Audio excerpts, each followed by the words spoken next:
Hello Tool Kids, this is Greg Myers again at Tools for Teens, and today we're going to talk about measuring things. Well, how did this all get started? How did this measurement stuff get started? Well, at the beginning we really didn't have inches and centimeters and everything. We had our fingers and toes. And to begin with, if you wanted something a certain size, you might say, well, I want something that's a finger wide, a thumb wide, plus 2 fingers. Well, a thumb was an inch actually, and that's where an inch came from. And a finger was 3/4 of an inch. And then what they called a cubit, okay, which you'll see actually mentioned in the Bible, is the distance from your elbow up to your longest finger. That's a cubit. So there's all sorts of things in your life that are different sizes, and you can go around and measure them so that when you don't have a ruler, you can say, oh, well, I've got a piece of paper and I know that's 8.5 by 11, or I've got my cubit with me all the time, and I can use that to measure too. Well, when you think about measuring things, usually you think about something like this. This is a yardstick, or a shorter one would just be called a ruler. And a yardstick has big numbers on it, okay, and these are inches on here. And then it has little smaller lines on it, and those might be 1/8 of an inch or 1/16 of an inch, or even in a ruler like this, 1/32 of an inch. Okay, I like to use these metal rulers for things. This one also has, on the other side, it has centimeters. Okay, it has the metric system, centimeters. And this is real handy when you're in the shop working on things. Sometimes what you need is a combination of a ruler and a right angle, okay? And this is what they call a steel carpenter's square. And this will help you to measure things and make sure that you get them upright at the same time. And in America, these all have inches on them. All right. Well, what other things are there? There's really cool things like your grandpa might have used.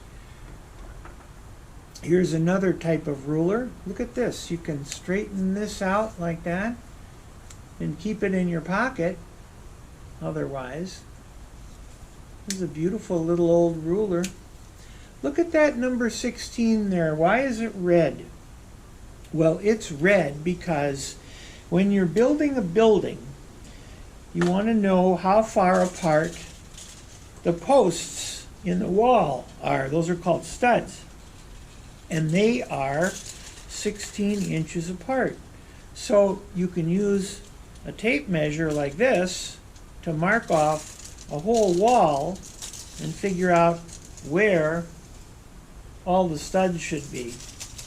This is a 25-foot long tape measure, and then right in here on most tape measures there's also a little number that says, well, if you're out of tape, then you can still go a little further, because this particular tape measure is a certain length right in here. This one's a little over 3 inches right between here and here. You'll also notice something else on a tape measure. It has like a clutch that holds at a certain distance, and then it has this little shaky thing on the end. And that little shaky thing is for measuring up against an edge or beyond an edge. So it gives you the correct edge measurement on something when you're measuring on the outside of it, and then it moves also so you can measure things and get an accurate measurement on the inside of it. Okay, well, that's a tape measure, and they come in all sizes and shapes too. It's a nice little one to carry around in your pocket. Well, there's other things that you can measure distance with. Now this thing here is called a dimensionator, and a realtor or maybe a carpenter or somebody who is measuring a room to find out how much carpeting to buy will push this little button on here and push this button, and it'll come off with a reading This says 2 feet 3 inches away from what I was pointing it at. And so that comes in very handy for people that do a whole lot of measuring, and it doesn't have to be that accurate. When you need to be really accurate, though, then you want to use something that is like this. This is a feeler gauge. All these little leaves are different thicknesses, and they have the thickness printed on it.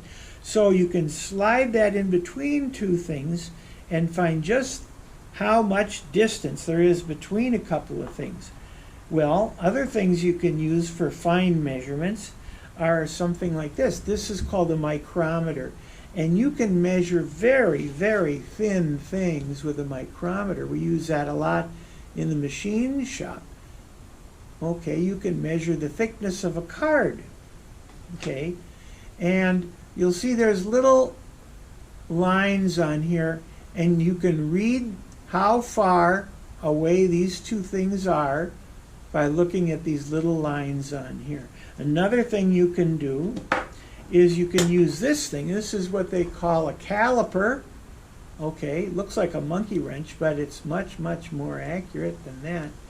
And you can move this, and it has a dial on it, and you read the dial to figure out how near or far something is.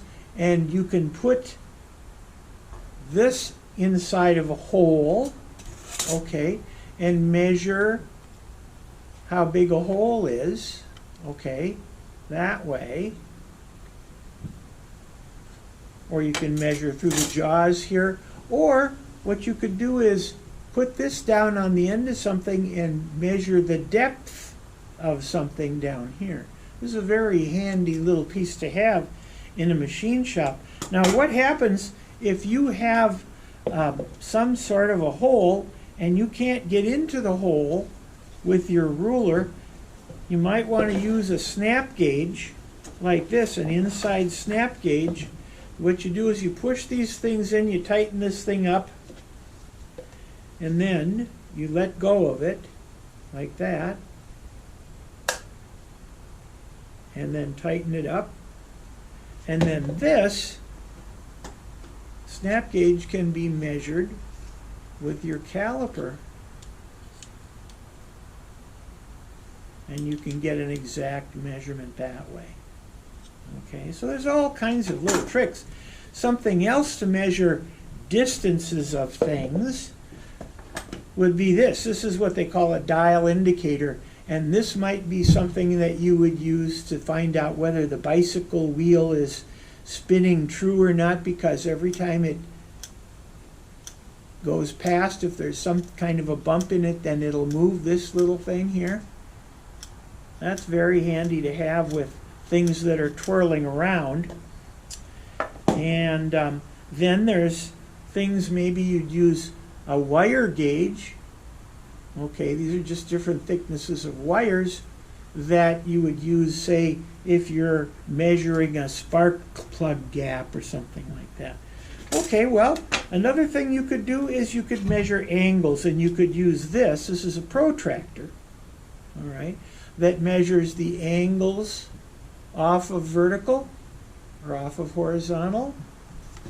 Carpenters use one of these.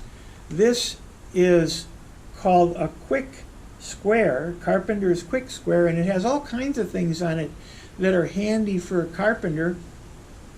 It has angles on it, it has measurements on it, it has an inch measurement on it, all kinds of different things that a carpenter might want to measure, and he can carry them all around on this one gadget.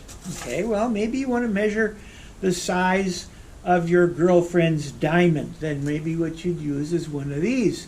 This is a special gauge for measuring the size of stones, of precious stones. Okay, like somebody says they have a 1-carat diamond. Well, there's a 1-carat diamond on here. There's right there. That's how big it is. Right there. Okay. Well, talking about holes, here's a hole gauge, and we use this when you have something like a screw or a drill bit and you want to find out how big it is. Well, I think this would be the hole that you'd have to use to put this through. That says 3/8 of an inch on there. These all have measurements on there, numbers on there, fractions of an inch. Well, speaking of numbers, all right, the secret word for today, the code word, is number. Because after all, everything you measure is a number. And so numbers are very important. Okay. Well, there's other things you can measure too. You can measure how many teeth there are per inch on a screw, how many threads there are per inch on a screw. You can measure heat, okay? Now this is what you see on TV when they're measuring whether somebody has a temperature. And this says that my mouth right now, from all my blabbing, is 87 degrees. You can measure time, okay? You measure time. And one way of measuring time, if you don't have a clock, is to think about your pulse. You can get your pulse here or up here, and your pulse might be 70 beats per minute. So if you want to know how long a minute is, okay, then count off 70, and you'll have a pretty good idea. All right. All right. What else? You can measure volume, okay? Here's a measuring cup, or here's a turkey baster to measure volumes with.